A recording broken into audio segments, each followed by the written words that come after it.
Waouh, franchement ce soleil, j'adore.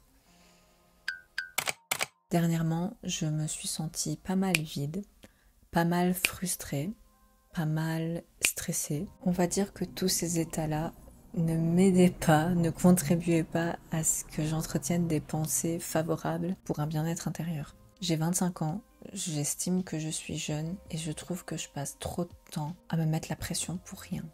Alors oui, évidemment, il y a des paramètres dans ma vie qui nécessitent que j'ai de la pression. J'ai pas de travail, je postule, je suis pas acceptée. Enfin, quand tu te compares, c'est toujours une question de comparaison à d'autres personnes qui semblent réussir, qui semblent être bien dans leur boulot, qui semblent gagner de l'argent et construire leur avenir. Et bien évidemment, toi, tu te remets dans ton ego à l'intérieur de toi et t'es pas satisfait de ta vie, tu vois. Ensuite, il y a cette pression que je me suis mis vis-à-vis de YouTube. J'aime toujours autant l'idée de me dire d'être consistante sur YouTube et de faire une vidéo par semaine.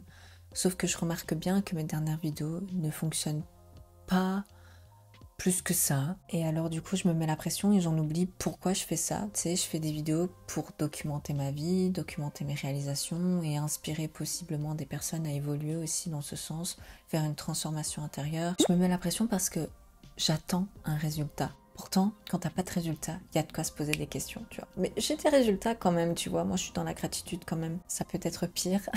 C'est une bonne manière de relativiser, hein, c'est dire que ça peut être pire. Il y a une musique qui est très bien, ça s'appelle Ferme les yeux, imagine-toi, de Soprano et Blacko. Elle date de ouf, mais je pense que c'est cette musique-là qui m'a appris à relativiser dans la vie, genre vraiment. Je me souviens quand j'étais petite, je l'écoutais dans le lit de mon frère, en boucle. C'était la première fois que je l'écoutais et elle m'avait vraiment marqué. Bref. Pardon pour les jours où je me plains, les jours où je ne vois que moi, mon nez pas plus loin. Pardon pour toutes ces fois où j'ai grossi mes problèmes, pour toutes ces fois où j'ai fait tourner le monde sur moi-même. Si vous êtes abonné à ma chaîne depuis quelques temps, vous savez que je dis souvent que rien n'est jamais tout blanc ou tout noir et que les moments de down sont des moments pour aller voir à l'intérieur de soi les choses à changer. Et donc ouais, ces derniers temps, ça m'a beaucoup challengé et c'est venu me montrer que...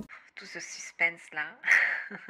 c'est venu me montrer que je suis jeune, que j'ai la vie devant moi et que j'ai le temps devant moi aussi. Pourquoi est-ce que je me mets la pression pour des vidéos YouTube, déjà, alors que c'est censé être une activité qui me fait plaisir?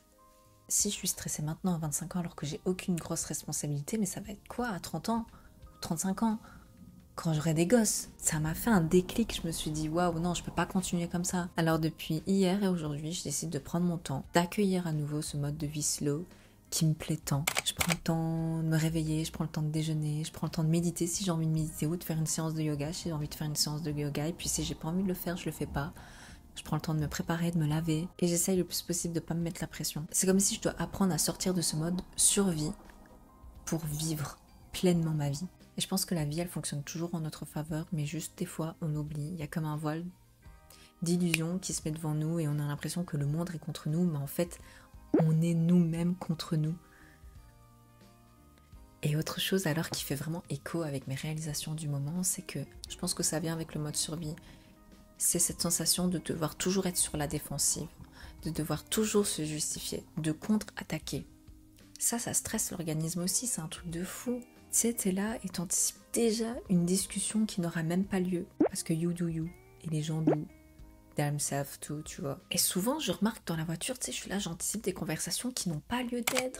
Et quand j'arrive à observer ça, quel plaisir. Quand j'arrive à observer le fait que je suis en train d'anticiper des discussions qui en plus de ça me donnent du stress, là ça m'ancre dans le moment présent et je me dis d'accord, tout ça, ça n'existe pas. Ça n'existe pas, donc loin de moi et reconnecte-toi à l'instant présent.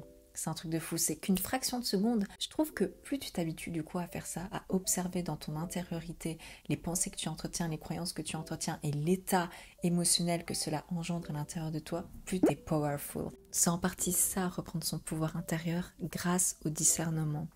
Donc j'ai l'impression que toutes mes vidéos se répètent finalement. Honnêtement, j'overthink beaucoup trop ma présence sur YouTube. Faut pas que j'oublie que je fais ça pour moi avant tout.